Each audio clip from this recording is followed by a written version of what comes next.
Assalamualaikum warahmatullahi wabarakatuh. Muslimin muslimat yang dirahmati, sama-sama kita mulakan dengan nama Allah. Sama-sama ikut saya. A'udzu billahi minasyaitonir rajim. Bismillahirrahmanirrahim. Alhamdulillahi rabbil alamin wa bihi nasta'in. Wassalatu wassalamu ala rasulil amin. Asyrafil anbiya'i wal mursalin wa ala alihi wa sahbihi ajma'in. Asyhadu an la ilaha illallah wahdahu la syarika lah wa asyhadu anna sayyidana Muhammadan abduhu wa rasuluh. Allahumma salli ala sayyidina Muhammad wa ala alihi wa sahbihi wa barik wa sallim. Subhanaka la ilma lana illa ma 'allamtana innaka antal alimul hakim. Rabbi shrah li sadri wa yassir li amri wahlul 'uqdatam min lisani yafqahu qawli. Rabbana zidna 'ilman nafi'a warzuqna fahman wasi'a. Allahumma ij'alna min 'ulama'il 'amilin. Allahumma ij'alna minal mukhlasin. Allahumma ij'alna minal ladzina yastami'una al-qawla fayattabi'una ahsanah. Allahumma faqqihna fid din wa 'allimna at-ta'wil wahdina shiratal mustaqim birahmatika ya arhamar rahimin.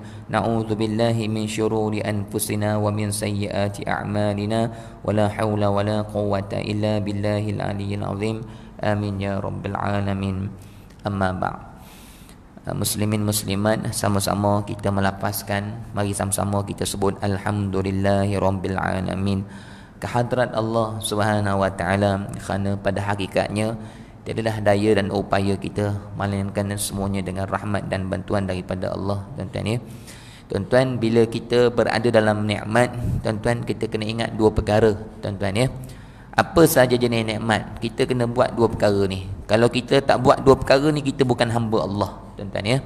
Sama ada nikmat kita boleh duduk dalam surau malam ni, boleh mengaji. Ada nikmat je kena sebut perkara ni, kena buat dua perkara ni. Kalau tidak, takut-takut jadi kita ni tidak bersyukur dengan nikmat Allah, ataupun kita ni tidak menegakkan, mendirikan hak kehambaan kita kepada Allah. Tuan-tuan, tak kira nikmat apa nah. Bangun tidur nikmat boleh melihat, kemudian nikmat boleh menyebut nama Allah, nikmat boleh berzikir, nikmat boleh beramal ibadat, nikmat boleh mengajar kalau saya, tuan-tuan nak. Nikmat rezeki, tuan-tuan, nikmat kepandaian, apa sahaja jenis nikmat, kita mesti kena ada dua perkara ni, tuan-tuan ya. Jadi perkara yang pertama, tuan-tuan, bila kita dapat nikmat, Allah nak tengok, tuan-tuan ya. Sebab tu nikmat ni juga hakikatnya adalah ujian, tuan-tuan ya. Bukan sekadar bala tu ujian, tapi nikmat ni ujian. Bahkan ujian nikmat jauh lebih bahaya, jauh lebih bahaya daripada ujian bala, tuan-tuan ya. Kita biasa nampak bala je ujian, tuan-tuan tak? Kita tak nampak nikmat sebagai ujian, tapi hakikatnya nikmat pun ujian. Bahkan sebenarnya ujian nikmat tu jauh lebih besar, jauh lebih bahaya daripada ujian bala, tuan-tuan ya. Kerana ujian bala ni kok mana-mana pun orang ni akan sedar juga, ingat pada Allah juga. Tapi betapa ramai orang yang dalam ujian nikmat, dia bukan semakin ingat, semakin lalai lagi ada. Semakin lalai, semakin lupa kepada Allah. Sedangkan nikmat tu sebenarnya ujian. Tuan-tuan nak. Sebab tu tuan-tuan, ada satu bala yang lebih besar daripada bala, tuan-tuan ya. Yakni bala istidraj. Tuan-tuan ya. Bala istidraj ni bala terakhir Allah bagi. Bila Allah benci hamba-hamba dia, Allah tak kasih dah hamba-hamba dia, tuan-tuan, bala Allah bagi ni dua peringkat tau. Peringkat pertama, bila kita dosa banyak sangat ni, kita ni lalai sangat dengan Allah, Allah bagi bala sakit, Allah bagi bala susah. Tu bala pertama, peringkat pertama, Allah masih sayang lagi tu, tuan-tuan nak. Contohnya kita dalam keadaan lalai-lalai ni, tuan-tuan, Allah bagi kita sakit jantung ke, sakit buah pinggang ke, jatuh ke, aksiden ke dan sebagainya, Allah nak kita beringat kita ni nak mati dah, tuan-tuan nak. Allah bagi kita penyakit-penyakit yang kita rasa maknanya tak boleh lagi dengan dunia banyak sangat. Allah bentikan kehidupan kita, tak bebas sangat dah kita ni, tuan-tuan nak. Kena dialisis contohlah, tuan-tuan nak. Ada penyakit-penyakit yang Allah beri, tu Allah panggil dah tu secara perlahan tu, tuan-tuan ya. Jadi ujian bala ni maknanya Allah masih sayang, Allah bagi sakit pada kita. Kalau kita ni jenis tak sedekah, contoh tuan-tuan nak, jenis payah nak keluar duit sedekah dan sebagainya, Allah ambil duit tu, tuan-tuan. Allah buat kena curi ke, bankrupt ke, ataupun kena tipu dengan scammer ke, duit kita habis, tu Allah beri peringatan tu. Maknanya Allah beri benda-benda yang menyusahkan hati kita, tu Allah masih sayang, tuan-tuan. Tapi lepas tu ada lagi bala lagi berat tuan-tuan. Ni Allah biar dah ni. Yang ni Allah beri bala istidraj. Bala istidraj ni Allah dah beri ujian sakit, dah beri ujian kesusah payahan hidup, tak balik juga pada Allah, tak insafi diri juga tuan-tuan. Akhirnya Allah biar. Allah biar, Allah bukan biar saja. Allah nak semakin menghanyutkan, Allah bagi nikmat. Kan? Bila dia dalam keadaan nikmat, mana dia nak sedar tuan-tuan? Orang dalam keadaan nikmat, dia tak sedar apa. Jadi dia terus lalai dengan dosa dia terus lalai dengan semayang yang lambat, yang tak khusyuk dan sebagainya, dia tak kisah. Dia terus lalai dengan dia tak baca Quran, dia tak kisah sebab dia dalam nikmat. Apa yang dia perlu balik pada Allah? Hakikatnya Allah bagi nikmat supaya semakin dia tak sedar tentang jauhnya diri dia pada Allah. Semakin dia lalai dengan kehidupan dunia dia ni, dengan nikmat Allah beri bertimpa-timpa. Ni bala istidraj yang nombor 2 yang Allah dah biar dah tuan-tuan ya. Yang tu memang Allah nak biar dalam keadaan mati dalam keadaan kufur lah. Mati dalam keadaan tak ingat Allah. Allah sebut dalam Quran tu tuan-tuan. Allah SWT menyatakan orang-orang yang aku benci ni, Allah kata aku beri nikmat, bagi nikmat, bagi nikmat, bagi nikmat. Dan dia terus lalai dengan bermacam-macam maksiat. Nikmat Allah bagi banyak tuan-tuan. Dan Allah sebut dalam Quran, akhirnya aku rentap nyawa dia. Dalam keadaan terpinga-pinga dia, ya Allah, aku kenapa nak mati ni ya Allah? Aku sibuk lagi dengan dunia aku dan sebagainya, harta aku banyak dan sebagainya kan. Kejut dia masa tu. Masa tu nampak neraka, nampak syurga dah. Masa tu dalam keadaan menyesal sangat-sangat nak balik pada Allah. Jadi tuan-tuan, nikmat ni sebenarnya hakikatnya ujian. Tetapi kita tidak nak cerita pasal ujian istidraj tu. Kita nak cerita orang beriman dalam keadaan kita mengambil nikmat ni tuan-tuan, kita beringat. Kena 2 perkara ni tuan-tuan ya. Pertama, bila Allah bagi kita nikmat tuan-tuan, pertama ujiannya Allah nak tengok nikmat tu bila kita dapat, kita balik ke siapa? Tu pertama ya. Kita ni balik pada kekuatan kita ke, kepandaian kita ke, kehebatan kita ke, atau kita balik pada Allah yang Maha Esa yang menguruskan kehidupan kita. Itu nombor 1 tuan-tuan ya. Maka kita boleh beramal ibadat ni, kita kena pandang Allah. Maknanya bukan aku ni hebat, aku ni ustaz, aku ni yang mempunyai daya upaya, aku ni ada kekuatan. Tu ujian pertama Allah beri atas nikmat bersetengah-setengah orang bila dapat nikmat, dia pandang diri dia, dia rasa dia kuat, dia rasa dia pandai. Bila dia dapat rezeki melimpah ruah, dia kata ni kerana perniagaan kebijaksanaan aku merancang. Dia lupa pada Allah, maka dia pandang diri dia tuan-tuan. Maka dia gagal dengan ujian nikmat. Ujian pertama tu dia gagal, dia tak balik pada Allah, tu gagal tuan-tuan ya. Yang kedua, ujian nikmat ni Allah nak tengok, bila Allah bagi nikmat tu kita guna ke mana, kita bawa nikmat ni ke mana. Maknanya nikmat ni Allah nak tengok. Kalau Allah bagi harta, pertama nak tengok harta ni kita pandang siapa, pandai kita ke, ataupun kita nampak harta ni adalah pilihan Allah, rahmat Allah dalam perut ibu lagi sejak azali. Yang kedua, Allah tengok harta tu kita sedekah tak, kita beri tak orang pakai miskin, tolong tak surau masjid. Itu kalau harta lah tuan-tuan tak. Kalau ilmu ni begitu juga. Kalau saya yang mengajar, nak tengok saya mengajar ni, petah bercakap ni, kita rasa kita hebat ke, kita pandai ke kita rasa ni semua rahman Allah belaka. Dan kita mengajar ni kerana siapa? Datang surau ni kerana siapa? Adakah kita datang ni kerana makhluk, kerana orang dan sebagainya, kerana benda-benda dunia? Ataupun kita datang ni kerana kita hamba Allah, tanggungjawab dalam kita menyebarkan agama Allah, supaya kita mendapat keredaan Allah, saham akhirat kita dan sebagainya. Jadi nikmat ni kena 2 perkara ni tuan-tuan ya. Dalam keadaan nikmat ni kita ambil lah sifat Nabi Sulaiman AS. Nabi Sulaiman ni tuan-tuan seorang yang paling kaya. Tak ada orang paling kaya dekat dunia ni melainkan Nabi Sulaiman. Tuan-tuan, Nabi Sulaiman ni maknanya dia kerajaan langit pun dia ambil, kerajaan bumi pun dia pegang. Maknanya air, angin, awan tu Nabi Sulaiman boleh kawal semua tu. Dia boleh naik atas awan, naik atas angin dan sebagainya. Nabi Sulaiman juga dia mengawal jin semua berada dalam pemerintahan dia tuan-tuan. Dia kaya, dia cukup kaya tuan-tuan. Dan bila dipuji Nabi Sulaiman, ada jawapan Nabi Sulaiman yang kita kena ambil tuan-tuan ya. Kata Nabi Sulaiman, hadza min fadli rabbi, banyak kehebatan aku ni, ini semua adalah kelebihan daripada Tuhan aku. Aku tak ada apa-apa, aku ni hamba dia yang diuruskan. Maknanya apa yang ada pada aku ni semua nikmat pemberian Allah. Dan yang kedua kita nak ambil, kata Nabi Sulaiman, liyabluwani aashkuru am akfur. Nikmat semua ni satu daripada Allah, dia kata. Dan yang kedua, Allah nak uji aku ni hamba yang syukur ataupun kufur. Kita ni imam ke, kita ni ustaz ke, kita ni Bilal ke, kita ni ejek ke surau ke, kita apa pun, hadza min fadli rabbi. Kita ni supervisor ke, manager ke, kita ni CEO ke, kita siapa-siapa pun, hadza min fadli rabbi. Ni semua Allah punya tuan-tuan. Bahkan orang beriman dia takut tuan-tuan.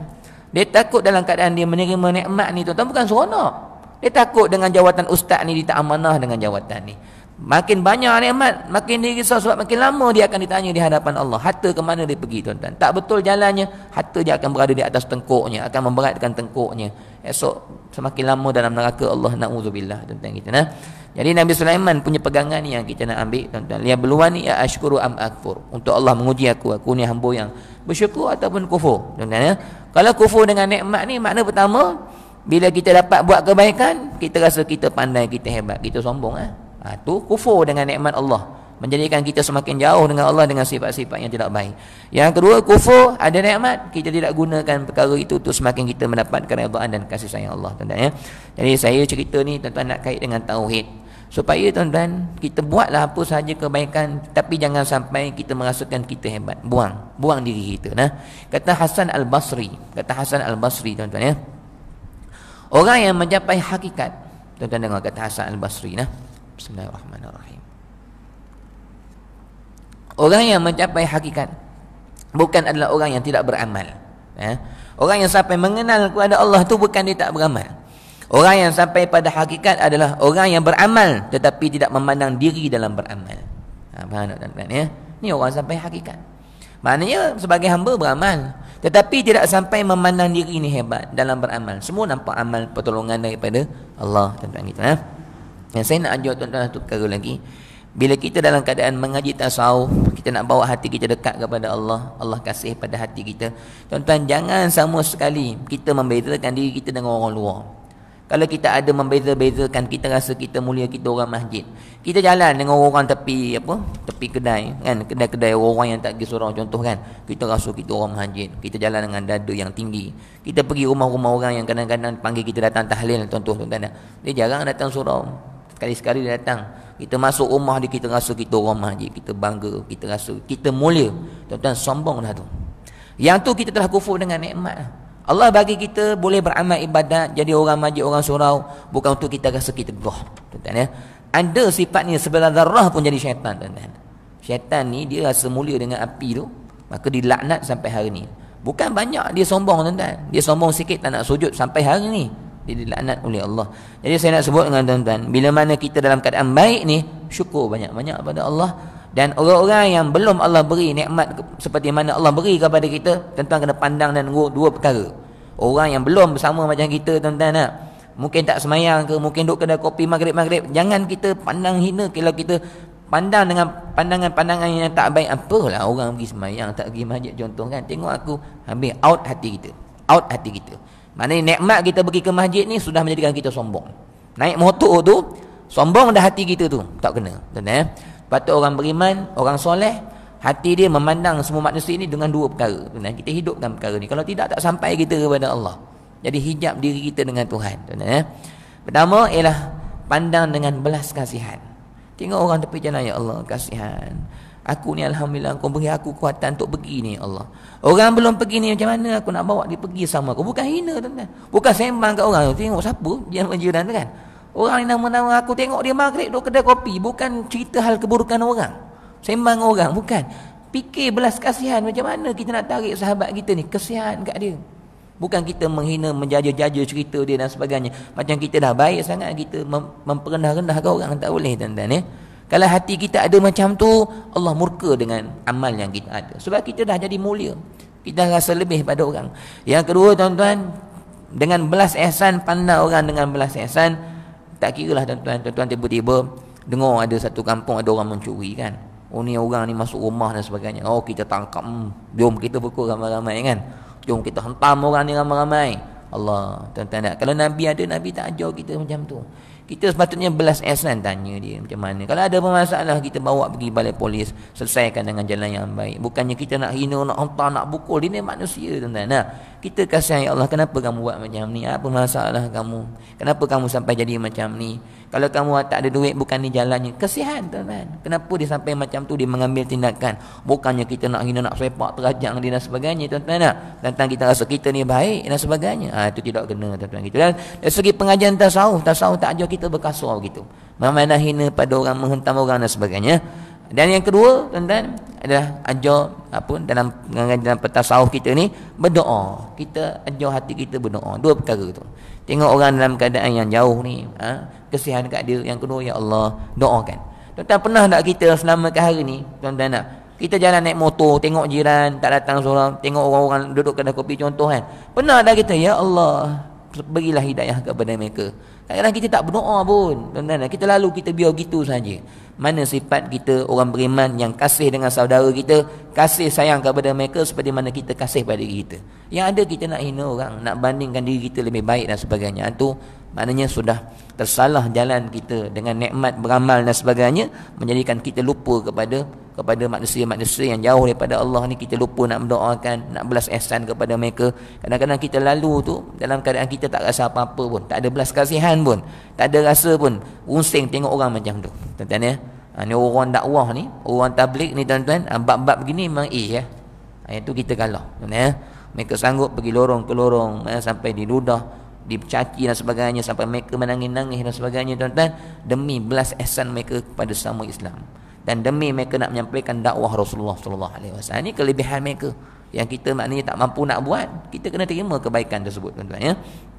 Saya inilah cara saya bercakap dalam kuliah macam ni. Mereka cara mereka pergi panggil orang datang surau dan sebagainya, tuan-tuan nak. Yang baik tu kita puji, tuan-tuan kita nah. Dan kita orang awam ni paling-paling tidak pun kita ada doa. Lalu doa, tengok jiran tolong doa. Tuan-tuan tengok dengar cerita ada orang ni anak dia gini masuk penjara, jangan cerita apa tu anak dia didik macam mana dan sebagainya kan. Jangan, tuan-tuan. Ya Allah, doakan kebaikan untuk semua orang Islam gitu, tuan-tuan. Baik, jadi saja saya cerita sikit perkara tu supaya kita sedar tuan-tuan, dalam keadaan kita beramal ni kena sentiasa balik pada Allah. Apa saja nikmat ni kepunyaan Allah dan kita bersyukur kepada Allah. Tadi tuan-tuan jalan depan ni tutup tuan-tuan, kan dibaiki jalan depan ni Allah. Tu yang saya tu dan gedok saya sampai ni. Saya 7.10 dah sampai sini dah. Maknanya dalam 7-5 minit sampai depan tu. Kita tengok kan. Cari surau ni tak jumpa pula. Dalam map tak keluar pula nama surau ni kan. Mana saya nak cari? Buka handphone kan. Nak kona sana balik, Allah jauh punya kan. Lain kali saya terlintas nak cari SK Tanjung Puteri jadi search SK Tanjung Puteri itu yang sampai kat sini tu, tuan-tuan ya. Sampai lewat jugalah masuk Pasir Putih sana. Dia jalan jam tu, tuan-tuan ya. Muju naik motor. Kan naik kereta cancel kuliah dah, tuan-tuan hari ni Jalan jam teruk sebab semua ni pergi masuk ke sana, Pasir Putih sana semua masuk tempat sini tak boleh jalan. Masuk sana semua kereta pusing balik Jadi saya saja begitu, tuan-tuan tu. Kalau tuan-tuan nak pergi ke belah sana, nak bagi tahu tuan-tuan jalan tutup tu jadi kena kona ke jalan lain, nanti tuan-tuan tempuh kena kona belakang balik kan. Gitu Baik, kita sambung pengajian tauhid kita pada malam ni, tuan-tuan ya. Muka 24 tentang mengesakan Allah ni sama pengajian kita ni dengan apa yang saya sebut dengan tuan-tuan sama Mana kata tuan-tuan, dalam keadaan kita mengesakan Allah, jangan syirikkan Allah. Jangan kita syirikkan Allah dengan daya upaya kita, kekuatan kita. Mana kata kita hanya mengaku yang maha kuasa tu Allah. Yang menggerakkan kita tu hanya Allah, bukan kita sendiri ada daya upaya. Ni mengesakan Allah ni, tuan-tuan kita. Mana kata kita boleh hadir ni perbuatan Allah. Allah yang menggerakkan kita. Jangan kita kata kita bergerak dengan saya, itu syirik tu. Sebab tu tuan-tuan, tasawuf ni dia nak buang syirik khafi Syirik khafi ni bukan sekadar riak. Syirik khafi ni maknanya kita beramal nak tunjuk pada orang, tu syirik khafi juga. Tapi bila kita beramal nampak diri pun syirik khafi, kita hijab dia panggil. Kita ni maksudnya memandang kita ada kekuatan, terus kita syirik dengan Allah, tak boleh kan. Kita rasa kita je syirik dah. Sebab tu tuan-tuan, Abu Yazid Al-Bustami dia kata apa? Setiap kali aku melakukan sesuatu, bila aku memandang aku yang buat, maka aku hukum diri aku kafir ketika itu. Tuan-tuan Abu Yazid Al-Bustami. Maka dia tak boleh rasa diri, dia kena rasa semua milik Allah belaka. Ini payah nak tuan-tuan nak buang ni. Mana kita buat apa ni, kita nak sedar ke Tuhan, tak boleh sedar ke kita, tak boleh sedar pandang pada kita. Kena pandang ni perbuatan dia, ini adalah sifat dia, ini adalah nama-nama dia. Sebab tu saya ajar tadi tu, bila kita ada nikmat, balik ke Tuhan balik. Kita nak balik kepada Allah tu bukan setelah mana kita buat nikmat tu. Dalam keadaan kita sedang buat nikmat tu, bersedar ke Tuhan. Macam saya sekarang sedang ni, bukan habis kuliah alhamdulillah, hujung baru balik dah. Lah ni balik sekarang ni duduk balik dengan Allah. Mana kata saya dalam keadaan bercakap ni, kerana saya kena sedar dia jadikan saya boleh bercakap, boleh mengajar dan sebagainya. Bukan kita maknanya pandai-pandai sendiri tak, semua datang daripada Allah. Tu kata mengesakan Allah tu. Tuan-tuan ya. Dia sebab apa jadi esa, tuan-tuan? Kenapa jadi esa? Kerana di sana ada berbilang-bilang. Bila ada berbilang-bilang, maka datanglah esa. Kalau tak berbilang-bilang, tak timbul esa. Dia ada 2, 3, 4, 5 kan. Maka ada satu. Dia jadi satu kerana ada banyak. Jadi kita nak nafikan banyak, nak tarik pada yang satu. Tuan-tuan ya. Banyak tu kat belah mana? Nampak makhluk hebat, makhluk pandai tu kan banyak tu. Nampak makhluk tolong aku, makhluk rezeki kau tu banyak nampak tu. Banyak nampak bini tolong, nampak kawan, nampak banyak tu. Tak boleh, balik pada satu juga. Nampak semua ni nampak Allah juga. Tu yang berbilang balik kepada Esa. Tuan-tuan ya. Balik pada Esa. Maka hakikatnya tuan-tuan, Esa Allah ni Esa pada zat, Esa pada sifat, Esa pada perbuatan. Esa pada perbuatan ni kita tengok semua makhluk ni perbuatan Allah. Jangan kita syirikkan Allah dengan berbagai-bagai perbuatan. Ini milik perbuatan orang ni, ini perbuatan ni orang dah. Kalau di kitab tauhid hakikatnya nampak semua ni perbuatan Allah belaka. Kereta yang bergerak, lampu merah, lampu hijau, lampu kuning, Allah belaka tu. Perbuatan dia belaka. Nampak tu semua kenal dia, semua pandang dia, semua mengenal dia. Gitu tu. Kalau kita ni mengubah orang, sembuh orang, bukan kita sembuh kan, Allah yang menyembuhkan. Asy-Syafi Allah, nampak nama dia. Tadi nampak perbuatan dia. Kalau kita tolong orang, jangan kita rasa kita tolong orang. Maknanya Allah beri kuatan kepada kita untuk tolong orang, bagi rezeki ke orang. Bukan kita pemberi rezeki, Allah pemberi rezeki. Jadi kita nampak Ar-Razzaq pada tangan kita ni. Tangan kita ni laluan je. Amanah daripada Allah. Untuk Allah uji kita ni menggunakan harta kepada jalan yang baik ataupun tidak. Kata, awak kena ingat ya, saya bagi awak setiap bulan ni, sebulan ni saya bagi awak. Jangan cakap macam tu kufur cakap gitu. Dari segi tasawufnya syirik khafi dah tu. Kita kena sebut pada orang. Kalau kita tolong pelajar-pelajar yang belajar, kita kata, wahai anak, kata, ini pakcik bagi awak duit ni daripada Allah. Pakcik ni tolong je, tapi hakikat rezeki ni Allah bagi. Kena cakap macam tu. Saya ada sekali tu ada seorang jemaah tu, tuan-tuan saya tengah lalu pergi kedai. Dia panggilnya ustaz kata. Saya tak dengar, tak. Dia kejarnya saya masuk kedai runcit tu. Saya tengah beli barang. Dia kata dia panggil dia Pak Habib. Dia ikutan Rasulullah, Pak Habib, tuan-tuan ya. Kemudian rupanya dia nak belanja saya sate, tuan-tuan. Dia panggil saya tu sebab dia nak order sate untuk saya kan. Rezeki daripada Allah lah. Kemudian saya nak belanja ustaz sate, kata, ya Allah, saya tak payah lah Habib. Tak apa ustaz, ni Allah punya, bukan saya punya. Allah bagi. Allah. Bila cakap kita gitu, saya nak kata apa, tuan-tuan? Diam je lah saya. Maknanya baguslah dia. Saya nak cerita akhlak dia bagus. Dia sedar bukan dia bagi rezeki kat saya. Allah bagi, ustaz jangan pandang saya. Allah yang bagi ustaz, kata. Saya ni nak dapat pahala je, dia kata. Allah bagus bib, dia kata. Jadi kita diam je. nak balas apa lagi? Tak nak. Senyap je lah kita. Rezeki daripada Allah. Betul lah tuan-tuan ya. Dia tak kata dia yang bagi saya. Bagus tuan-tuan ya. Kadang-kadang saya ni belajar juga daripada orang, daripada kata-kata orang, daripada iman seseorang saya belajar. Ya Allah, iman dia kuat, aku ni iman jauh. Kadang-kadang begitu tuan-tuan ya. Kita sama-sama saling belajar, mempelajari lah. Tengok makhluk ni, menginsafi diri kita dan sebagainya gitu tuan. Maka hakikatnya ibarat daripada menafikan berbilang pada zat. Ni masuk bab pertama nah. Esa pada zat tu bagaimana? Esa pada zat tu maknanya, esa pada zat ni, yang ni tak ada kaitan dengan alam tuan-tuan ya. Zat ni satu je. Wallahu alam bagaimana keadaan zat Allah ni. Yang penting kita dapat tengok di akhirat kelak tuan-tuan ya. Maknanya hakikat kita belajar Allah wahdaniyah ni, esa Allah pada zat qul huwallahu ahad tu tuan-tuan, menafikan ada zat-zat yang berbilang macam zat Allah. Tak ada lah tuan-tuan ni. Mana kata zat Allah ni hanya satu sajalah. Tidak ada yang serupa dengan dia gitu tuan-tuan ya. Jadi zat Allah ni tak serupa dengan zat-zat sekalian makhluk ni tuan-tuan ya. Tak sama ni semua segi. Tak sama dari segi sifat, tak sama dari segi bentuk dan sebagainya. Sebab tu kita tak boleh kata Allah duduk. Sebab duduk tu kan sifat kita. Tak boleh kata Allah duduk, Allah berdiri, Allah berjalan, Allah turun. Haram cakap begitu. Tak boleh lah. Sebab Allah tidak memiliki sifat-sifat makhluk. Kalau ada pun sifat-sifat begitu dalam Al-Quran, dia kena takwil. Tak boleh kita pegang sifat-sifat tu sebagai sifat Allah yang kita letak Allah ni duduk, tapi duduk Allah dengan cara duduk dia. Tak boleh, tak boleh. Maksudnya dalam mazhab kita, Ahli Sunnah wal Jamaah, akidah Al-Asy'ariyah wal Maturidiyah, maknanya tidak terima dengan i'tikad begitu nah. Kita tidak meletakkan Allah dengan sebarang sifat makhluk, tak boleh nah. Jadi zat Allah esa, tidak ada yang serupa dengan dia, dan dia sendiri tak serupa dengan makhluk. Sama ada dari segi sifat-sifat makhluk pun tak boleh kita kata Allah begitu, duduk, turun, berjalan, bertangan, berkaki, semua tak boleh nah. Kerana itu sifat kita, itu sifat makhluk nah. Baik.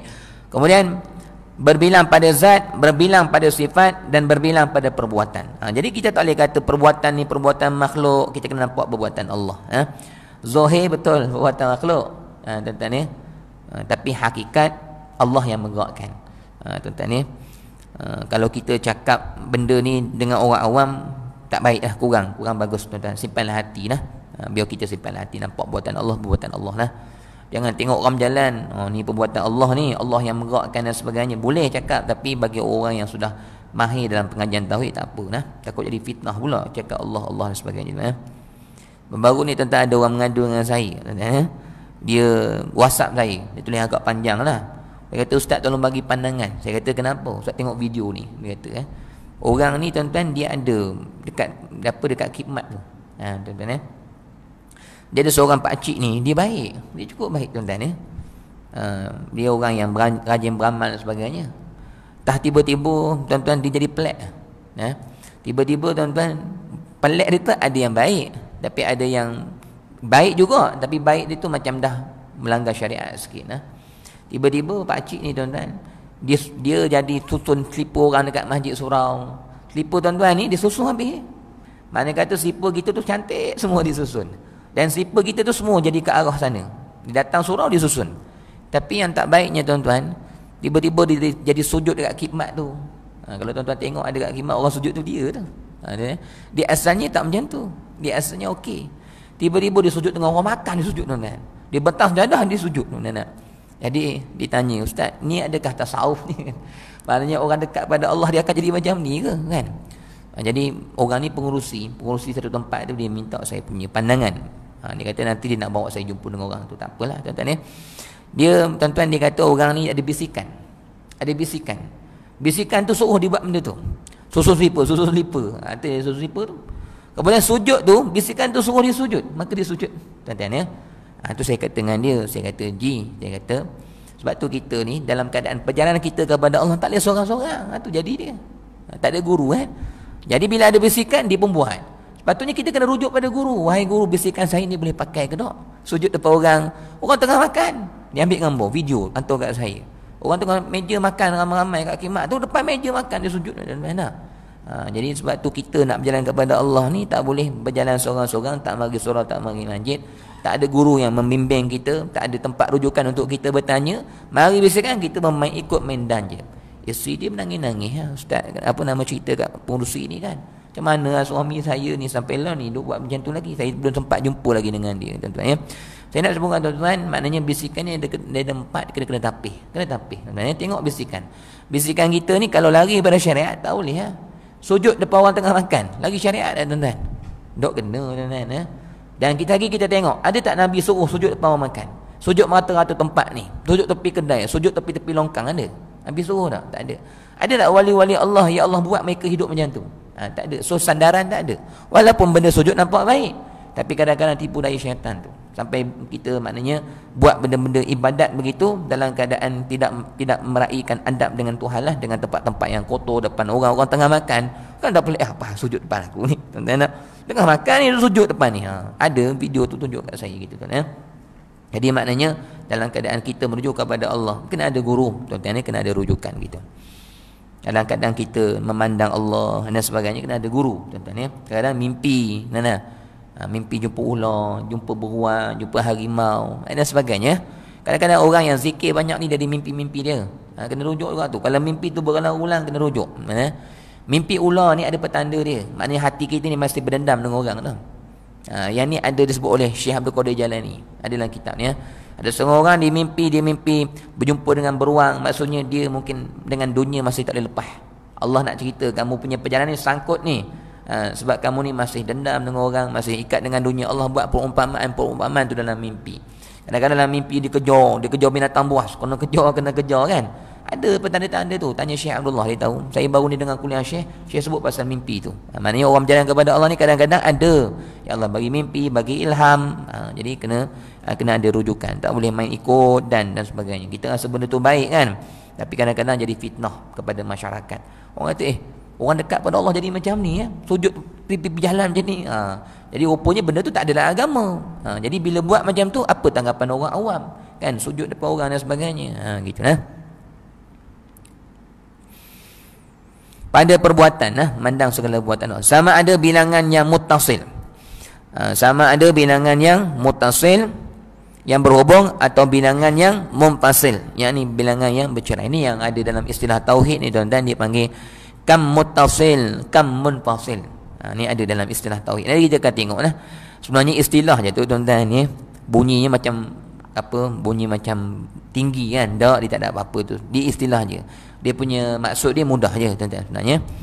Adapun makna esa Tuhan, ni baru kita masuk satu persatu nah. Dia akan perincikan satu persatu. Adapun makna esa Tuhan pada zat, iaitu menafikan kam muttasil.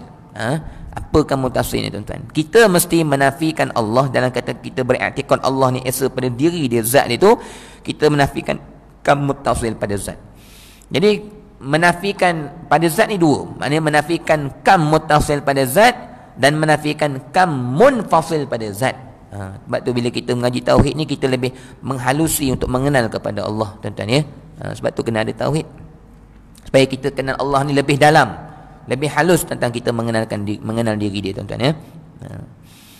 Jadi kam muttasil ni apa tuan-tuan? Yakni menafikan bilangan yang berhubung pada zat. Seperti mana tiada zat Tuhan bersusun daripada darah, daging, tulang, urat. Tuan-tuan, tu maksud kam muttasil. Mana kata bila kita i'tikad Allah ni esa pada zat, kita menafikan zat Allah ni, menafikan dengan kam muttasil, maknanya Allah ni zat dia bukan jenis bersusun-susun. Kita menafikan begitu nah. Jangan bayangkan Allah ni bersusun-susun, berjuzuk-juzuk, tak boleh. Mana bagaimana zat Allah? Wallahu alam. Tak tahu zat dia macam mana.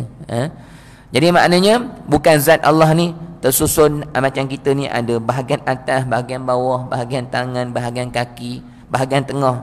Bagaimana? Wallahu alam nah. Yang penting maknanya Allah tu tidak tersusun-susun begitu nah. Itu maksudkan muttasil. Tu je maksud dia nah. Bukan makna yang tinggi dah. Dan yang kedua, menafikan kam munfasil. Kam munfasil pada zat ni maksudnya bagaimana? Yakni menafikan bilangan yang bercerai pada zat, yakni menafikan seperti tiada zat yang lain yang menyamai dengan Allah. Ini kam munfasil. Maknanya kata kita dalam kita beriktikad keesaan Allah ni, kita iktikad zat Allah ni hanya semata-mata satu, tak ada zat yang lain yang serupa dengan zat Allah. Gitu maknanya tuan-tuan ya. Tu kam munfasil. Maknanya zat Allah tidak ada dua, tiga, empat, ada. Hanya semata-mata esa. Dan zat dia tidak tercantum-cantum, tersusun dengan sesuatu apa, yang tu dipanggil kam muttasil gitu tuan ya. Jadi kalau datang bayang-bayangan kita ni, zat Allah ni besar ke, ada kepala ke, tangan, nafikan, buang semua tu nah. Sebab tu bila kita ada ilmu, kita boleh nafi. Benar? Kalau kita tak ada ilmu, kita nak nafi dengan apa? Bila kita ada ilmu, kita belajar dah, maka kita kata, ustaz sebut Allah ni tidak tersusun. Kufur kalau kita kata Allah tersusun ni, murtad. Jadi bila kita terbayang, kita kena buang. Kalau kita ikut juga tu, boleh jatuh kepada kafir, bahaya tuan-tuan. Kita bayang Allah tengah duduk kat atas kan, tengah tengok kita kat bawah. Jangan bayang-bayang gitu nah. Allah ni tak boleh dibayang-bayangkan. Apa yang kita bayang-bayang dalam otak kita tu, yang tu bukan Allah tu. Yang tu semua syaitan belaka nah. Lintasanlah hati kita tentang Allah tu, rupa tu pun bukan. Allah tak boleh dirupa-rupakan. Apa yang terlintas dalam otak kita bukan Allah belaka. Sebab Allah ni tak akan masuk dalam akal kita. Tak akan boleh kita gambar-gambarkan dia dalam akal kita. Jadi macam mana Allah? Wallahu alam. Kalau mari juga lintasan tu tuan-tuan, itu syaitan. Jangan kita layan, yang tu tidak berdosa. Mana kata kadang-kadang kita rusing kan. Ada mari bayangan-bayangan datang ni kan. Tu tak berdosa. Tuan-tuan jangan risau. Ya Allah, aku tak nak ni, kenapa datang ni? Tu syaitan je, tuan-tuan, biar je. Tu syaitan. Mana kata dipanggil khatirat. Dalam istilahnya dipanggil khatirat. Khatirat ni maknanya lintasan. Lintasan ni tidak berdosa. Tapi yang berdosa bila kita mengambil lintasan tu dan kita berfikir, berdosa. Sebab kita melayani. Mana lintasan ni datanglah, dia bawa bentuk Allah, bentuk contohlah kan, bentuk pokok ke, bentuk beruang ke, bentuk apa pun, jangan layan. Buat bodoh je, istighfar gitu lah. Tak apa, itu tidak berdosa, bahkan itu pahala untuk kita. Kita sabar tuan-tuan ya. Saya dulu pernah, saya cerita dengan tuan-tuan, masa saya kecil lagi, masa saya budak-budak lagi, dalam hati saya fikir, ini pengalaman saya, nak sebut pun rasa macam tak sanggup, tapi saya nak cerita dengan tuan-tuan, kerana syaitan datang dia buat benda gitu. Zikirlah hati saya, Allah gila. Tuan-tuan, betul. Kadang-kadang bisikan syaitan ni dibuat gitu tuan-tuan ya. Allah gini, Allah gini, Allah gini. Itu yang ada sampai bunuh diri, terjun bangunan dan sebagainya, dia bisikan syaitan. Saya tu ada Allah gila, Allah gila. Dia datang tu, bang bang bang bang bang. Dia macam jadi zikir tu macam kita tak sebut, dia ingat gitu tuan-tuan. Manakala kalau saya melayan tu tak tahulah jadi macam mana dah kita budak-budak masa tu tuan-tuan ya. Lah ni jadi pengalaman kepada kita. Lah ni baru kita teringat balik. Kita mengaji tauhid tasawuf ni ingat balik pengalaman kita dulu tuan-tuan. Datang tak berhenti jadi zikir tuan-tuan. Kalau zikir la ilaha illallah tak apa, seronoklah kita dengar zikir baik-baik gitu kan. Dia zikir Allah gila, Allah gila. Kadang-kadang Allah bodoh. Jadi zikir gitu tuan-tuan. Jadi benda tu lintasan. Jangan layan. Tak berapa kali saya tak pasti dia berjalan gitu. Nah, mungkin syaitan nak suruh saya ni mengatakan Allah dengan ucapan-ucapan begitu. Dia nak kita sampai anggap Tuhan macam tu mungkin. Tapi kita tak layan. Gitu tuan-tuan. Ada mari. Benda tu mari juga ujian untuk kita tuan-tuan kita. Baik, habis tuan-tuan ya. Jadi tentang zat tu selesai. Kemudian kita tengok perincian yang kedua, yakni makna esa Tuhan pada sifat. Ini perincian yang kedua. Esa Allah ni makna tiga, esa zat, esa sifat, esa perbuatan.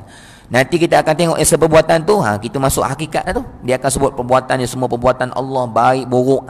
Yang tu kita akan tengok nanti tuan-tuan ya. Kita akan nampak semua ni Allah belaka. Bila masuk dalam bab perbuatan nanti nah. Sebab sifat ni pun dah masuk sikit-sikit dah sebenarnya. Makna esa Tuhan pada sifat ni yang kedua, iaitu menafikan kam muttasil pada sifat. Maknanya dalam esa pada sifat ni pun dia ada dua juga, kam muttasil pada sifat, kam munfasil pada sifat ada juga. Tapi nanti esa pada perbuatan tak ada. Esa pada perbuatan dia tak ada kam muttasil pada perbuatan, kam munfasil pada perbuatan tak ada. Yang tu bab nombor 3 nanti, belum masuk lagi tuan-tuan ya. Jadi esa Allah pada sifat ni maknanya apa? Sifat kudrah Allah, sifat iradah Allah, sifat ar-razzaq Allah yang memberi rezeki, yang menjadikan, yang maha kasih sayang. Semua tu esa belaka. Kita akan tengok nanti tu berapa minit ni tuan-tuan? Kita azan dulu, sambung sikit lagi nah. Sambung sikit lagi.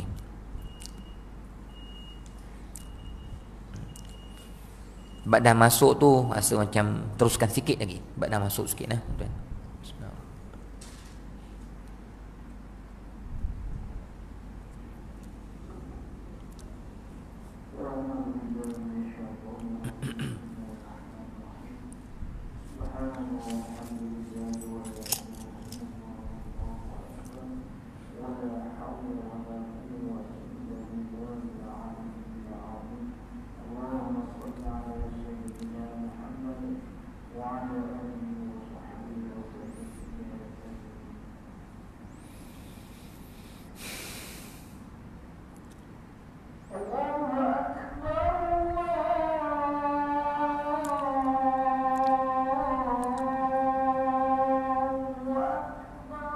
Allah.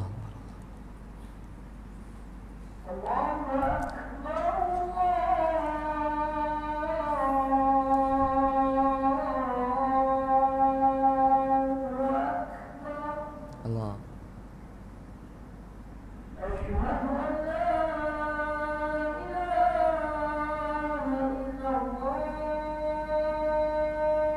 Asyhadu an la ilaha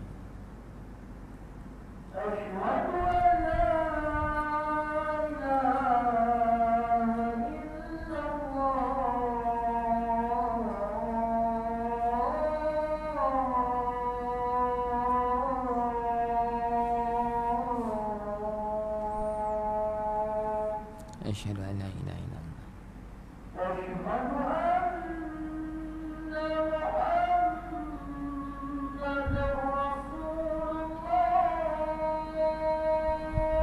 Asyhadu anna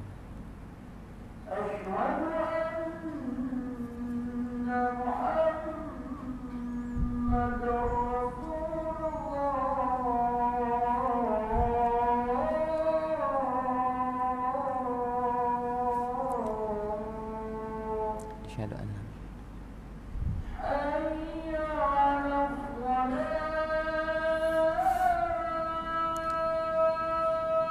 la haula wala quwwata illa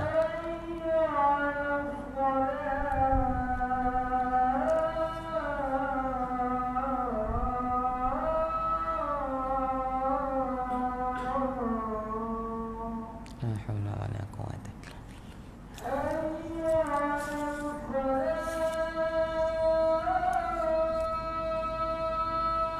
La haula wala quwata illa billah.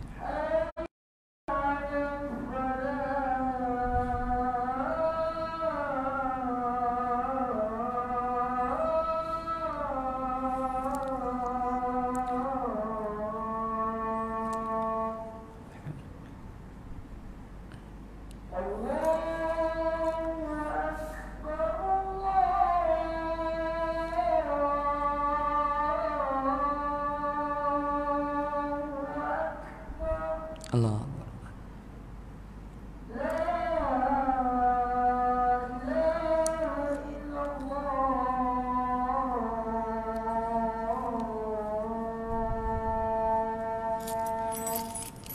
La ilaha illallah Muhammadur Rasulullah sallallahu alaihi wasallam. Allahumma rabb hadhihi da'wati tammati wa salatil qa'imah. Ati sayyidina Muhammadan al-wasilata wal fadilah. Syarafa wa darajatal alatir rafi'ah ba'atha maqama. Kita sambung mengenai dengan esa pada sifat ni, satu ni je tuan-tuan ya. Makna esa Tuhan pada sifat iaitu menafikan kam muttasil pada sifat. Maksudnya bagaimana? Menafikan bilangan yang berhubung pada sifatnya, iaitu tidak sekali-kali bagi Allah Ta'ala pada satu-satu jenis sifatnya. Maknanya kita menafikan semua satu-satu jenis sifat Allah. Sifat Allah ni kalau sifat 20 tu ada 20 lah tuan-tuan ya. Semua sifat-sifat Allah yang ada pada sifat 20 ataupun sifat-sifat Allah yang ada pada nama-nama dia tu 99 nama tu, Ar-Razzaq, Al-Fattah, Al-Alim, Al-Ghaffar, Al-Ghafur, Asy-Syakur, semua itu tuan-tuan ya. Jadi menafikan sekali-kali tidak bagi Allah Ta'ala pada satu jenis-jenis sifatnya dua sifat. Menafikan ada dua sifat. Seperti mana dua qudrah, dua ilmu, dua iradah, dua Razzaq, dua Ghaffar, dan sebagainya tuan-tuan kita. Dan menafikan kam munfasil pada sifat, itu yang kedua. Tadi kam muttasil menafikan maknanya tidak ada dua qudrah, tidak ada dua sifat-sifat yang lain dan sebagainya. Tuan-tuan, dua pun kita kena nafi, apatah lagi 3, 4, 5. Dua pun tak boleh. Maknanya sifat Allah ni semata-mata esa satu. Nanti akan syarah. Kita baca dulu. Nanti akan syarah. Dan yang kedua menafikan kam munfasil pada sifat, yakni menafikan bilangan-bilangan yang bercerai pada sifat. Maknanya kita menafikan ada sifat-sifat yang bercerai dengan sifat Allah, iaitu tidak ada sifat lain yang menyamai sebagaimana sifat Allah. Habis tuan-tuan ya. Itu adalah kam munfasil. Nanti kita akan sambung esa Tuhan pada perbuatan. Betul ya. Baik, syarah sikit esa Allah dari segi sifat, maknanya menafikan satu-satunya sifat Allah tu ada dua sifat. Tidak ada dua qudrah dan sebagainya. Ni tuan-tuan nak masuk hakikat Ni masuk hakikat. Kita ni tuan-tuan, dalam kita menuju kepada Allah ni, kita ada syariat, kita ada tarikat, ada hakikat. Ni hakikat ya. Dan saya nak sebut dengan tuan-tuan, syariat, tarikat, hakikat ni dia tak pisah. Dia tak boleh pisah. Makrifat ni hasil, makrifat ni rasa. Syariat, tarikat, hakikat ni ramuan, makrifat ni hasil, rasa. Nak bagi contoh bagi mudah faham macam mana tuan-tuan?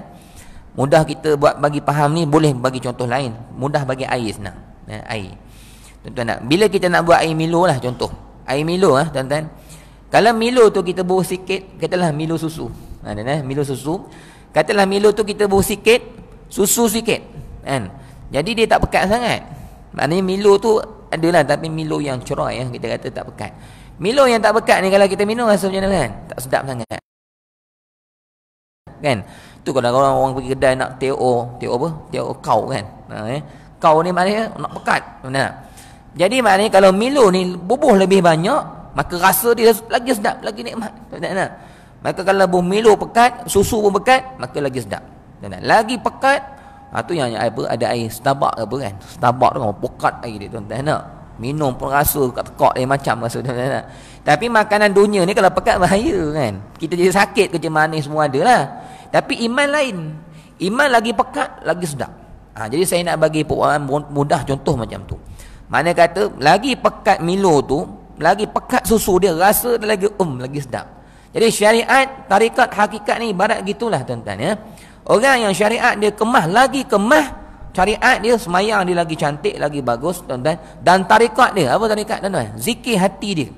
Hubungan zikir hati dia dengan Allah, ikhlas dia lagi hebat, lagi besar, dan hakikat dia memandang Tuhan, mengenal lagi cukup ilmu dia, maka makrifat dia lagi besar dengan Allah. Lagi hebat syariat dia, lagi betul tarikat dia, lagi tinggi hakikat dia, maka lagi sedap nikmat dia mengenal Allah tu. Jadi sebab tu maknanya tuan-tuan, tak boleh pisah ni. Mana kata kalau kita buat air Milo, nak jadi Milo tak boleh ada air saja. Milo tak ke mana? Ataupun air buang letak serbuk Milo je, tak jadi. Maka sebab tu kita kata orang yang mengaji berjalan-jalan macam ni, tak boleh dia ambil hakikat je. Tarikat tah ke mana, kan, syariat rasa dia dengan Allah. Dia maksudnya gabungan tiga ni sentiasa berjalan. Dia tak boleh berhenti. Macam kalau kita buat air ni, kena ada air, kena ada Milo, kena ada susu lah. Dia tak boleh ambil susu je. Nak rasa apa susu? Tuan-tuan nak? Maka tak akan rasa susu je lah.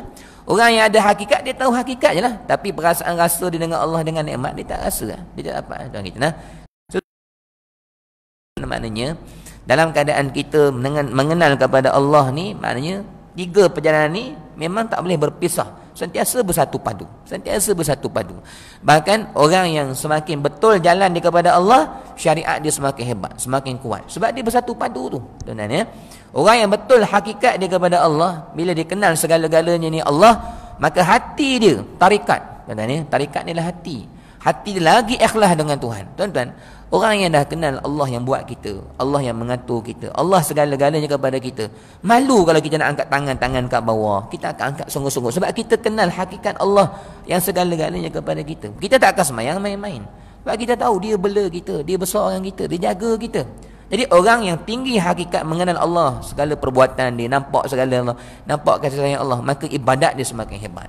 Malu dia kepada Allah semakin tinggi, tuan-tuan. Dia kenal, dia melihat ni Allah yang bagi, dia tak akan buat maksiat. Jadi maknanya tiga ramuan ni dia tak akan berpisah, tuan-tuan kita. Mana kata tuan-tuan, kalau ada orang yang dia tahu semua ni adalah daripada Allah, tapi tengok keimanan dia macam biasa saja, tuan-tuan, dia tak rasa malu dengan Tuhan, kan? Dia belajar tauhid dengan Ustaz Isham, tuan-tuan.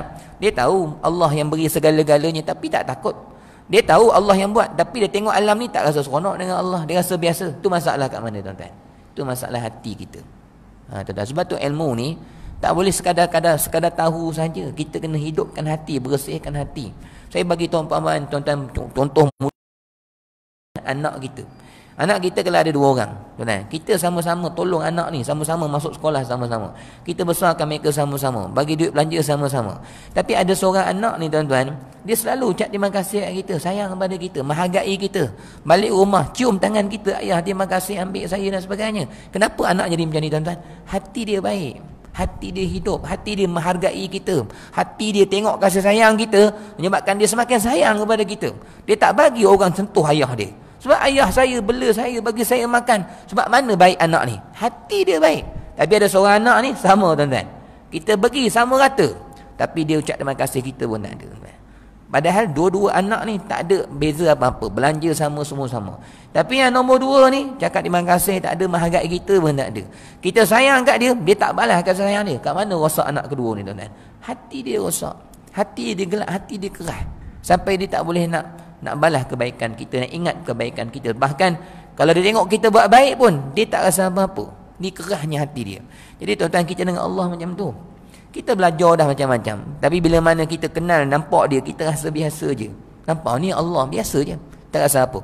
Bila kita semayang, kita tak ada rasa nak mengingati jasa baik Allah yang menghidupkan kita, yang membela kita, beri kita makan minum. Kita semayang pun nak laju-laju juga. Di mana rosaknya kita tu? Hati. Yang kenal Allah ni, dia memang tak boleh lari, hati yang bersih, ilmu yang cukup, syariat yang bagus. Maka barulah orang ni dipanggil orang yang sampai tahap benar-benar makrifat kepada Allah. Baik tuan-tuan, jadi sifat tu tak cerita tu, cerita bab lain, tuan-tuan ya. Cerita sikit bab sifat tadi, tuan-tuan ya. Jadi sifat ni yang terakhir, tuan-tuan, kuliah kita pada malam ni sifat Allah ni dalam keadaan kita mengesakan tidak berbilang-bilang begini, tuan-tuan ya. Kita menafikan tidak ada dua kudrah. Tu dalam tu maksud dia. Dalam tu maksud dia, tuan-tuan ya. Makna kata kita tengok semua yang berlaku di alam ni, yang ada kuasa-kuasa sekarang ni, kita kena nafikan ni semua kuasa makhluk ni kena buang. Kita kena nampak ni semua kuasa Allah belaka. Tuan-tuan tengok ada orang tolak kereta, kan? Tolak kereta, kuatnya dia tolak kereta. Kita mengaji tauhid, kita kena nampak tu kuasa Allah. Kita tak boleh kata tu kuasa orang, tu kuasa Allah, dua kudrah. Faham tak? Faham tak? Mana kata kita tak boleh letak ada dua kuasa, ada tiga kuasa, ada empat kuasa. kita tengok apa saja gerak-geri manusia, kekuatan mereka angkat berat dan sebagainya, kita tak boleh kata itu kuasa makhluk, ini kuasa Allah, lain-lain tak boleh. Kita kena nampak itulah kuasa Allah. Hakikatnya Allah lah yang punya kuasa, yang beri kekuatan kepada dia untuk angkat benda tu. Maknanya tuan-tuan, kalau dia stamina hebat macam mana pun, dia maknanya nak kuatkan badan dia, makan ubat dan sebagainya, kalau Allah tak izin dia nak angkat, malam badan dia tough lah tuan-tuan nak. Maknanya dia angkat setiap bulan tu, angkat dah kuat dah badan dia. Tapi hari yang dia nak angkat tu hari yang seterus-terusnya tuan-tuan ya. Kalau kata hari tu Allah tak izin dia angkat, terangkat tak benda tuan-tuan? Tak terangkat. Maknanya kata setiap hari dia angkat tu semua dengan izin Allah tu. Kalau ada satu hari Allah tak izin, benda tu tak boleh angkat, dia takkan boleh angkat. Jadi kita kena nampak hakikatnya yang mengangkat tu adalah kuasa Allah yang Allah beri kat dia, bukan kuasa dia. Jadi tuan-tuan, kita menafikan ada 2 kuasa, 3 kuasa. Nampak semua yang berlaku ni kuasa Allah yang Maha Esa. Faham tak tuan-tuan? Maknanya semua nampak Allah berlaku. Begitu juga dengan sifat-sifat yang lain. Sifat penolong. Kita tak boleh nampak penolong ni maknanya ada 2, 3. Hakikatnya orang yang membantu tu semua adalah sifat penolong Allah yang membantu sekalian hamba-hamba dia. Cuma banyak tu sebab datang daripada Allah, pecah kepada yang banyak. Hakikatnya daripada yang satu. Nampak tak tuan-tuan? Ni kita kata mengesakan Allah dari segi sifat. Ni bendanya tuan-tuan. Tuan-tuan balik rumah, tengok balik rumah ni, dan saya selalu bagi contoh perkara begini tuan-tuan ya. Kita balik rumah tuan-tuan, tengok dekat rumah kita ni lepas isyak ni tuan-tuan, katalah gitu tengok dah ada kopi, dah ada lempeng ke, dah ada cengkodok ke kan. Balik isyak ni mana nak tahu rezeki tuan-tuan kan. Tuan-tuan, maknanya kalau kita tengok gitu, kita nampak bini kita kan, ya, baiknya yang tolong abang masuk minum kopi hari ni kan, buat lempeng untuk abang dan sebagainya kan. Tuan-tuan ya, kita yang mengaji tauhid secara hakikatnya kita kena nampak itulah kasih sayang Allah. Balik pada kasih sayang Allah. Kita jangan semata-mata nampak kasih sayang dalam dalam hati isteri kita. Tanya balik, kalau Allah tak timbulkan rasa ihsan dalam hati isteri kita, kan dia ingat suami aku mengaji malam ni kan, sejuk-sejuk ni, kalau aku buatkan dia lempeng ke kopi kan bagus kan. Maknanya dia rasa sayang dengan kita. Dia ada rasa belas ihsan, kesian kat kita. Sejuk-sejuk ni balik buat kopi. Dia ada rasa. Siapa bagi rasa tu tuan-tuan? Siapa yang lintas benda tu? Kalau bukan pencipta alam ni yang mentadbir semua makhluk. Betul tak tuan-tuan? Jadi kalau nampak kasih sayang isteri, itulah kasih sayang Allah yang Allah zahirkan pada isteri kita. Jadi kita kena balik pada Allah. Jangan kita nampak kasih sayang isteri punya, Allah punya. Tak. Semua kasih sayang makhluk ni itu kenyataan kasih sayang Allah yang Maha Esa. Jadi kita nampak, ya Allah, kau sayang aku, kau sayang aku, kau sayang aku. Makhluk ni semua hanya sebagai limpahan yang Allah beri yang nak menyatakan kasih sayang dia Maha Esa. Jadi semua sifat-sifat kasih sayang, sifat-sifat memberi rezeki, apa saja nama sifat Allah tidak ada 2. Jangan kita letakkan syirik kepada makhluk sehingga kita nampak makhluk yang ada memiliki sifat ni, sifat gitu dan sebagainya. Gitu tuan-tuan ya. Dan begitu juga yang terakhir, kam munfasil, kita menafikan ada sifat yang sama dengan sifat Allah. Yang tadi kita nampak semua sifat makhluk, sifat Allah dia sama dia sebenarnya tuan-tuan. Cuma yang kita nak bagi faham yang tu, maknanya tidak ada sifat makhluk yang sama dengan sifat Allah. So bila tuan-tuan nampak sifat kuasa makhluk, itu bukan sifat kuasa dia. Kita tak boleh kata sifat makhluk ni berpisah dengan sifat Allah, dia bercerai. Tak. Hakikatnya orang-orang yang dalam keadaan dia maknanya buat kerja berat-berat begitu, hakikatnya Allah lah yang menggerakkan dia. Tuan-tuan, hakikatnya begitu. Tidak berpisah dia dengan Allah. Allah Maha dekat dengan sekalian makhluk, lebih dekat daripada urat marit ni tuan-tuan ya. Dan yang terakhir perumpamaannya, last tuan-tuan sebelum kita tutup kuliah pada malam ni, saya nak tuan-tuan faham begini, paling mudah begini tuan-tuan ya. Kita jangan faham Allah dengan makhluk ni macam robot tu. Itu salah kefahaman kita Robot ni dia kan tak bergerak, dia kan mati. Ambil bateri letak belakang, dia gerak. Dia gerak dengan apa? Dengan bateri. Siapa bagi bateri? Contohlah kita yang bagi bateri dekat robot tu kan. Maka kita bagi bateri tu kat robot, maka robot ni bergerak ikut dan dia lah. Nak bergerak ke mana-mana pun, robot yang penting bateri tu ada kat belakang dia. Yang tu bukan, tu tak betul.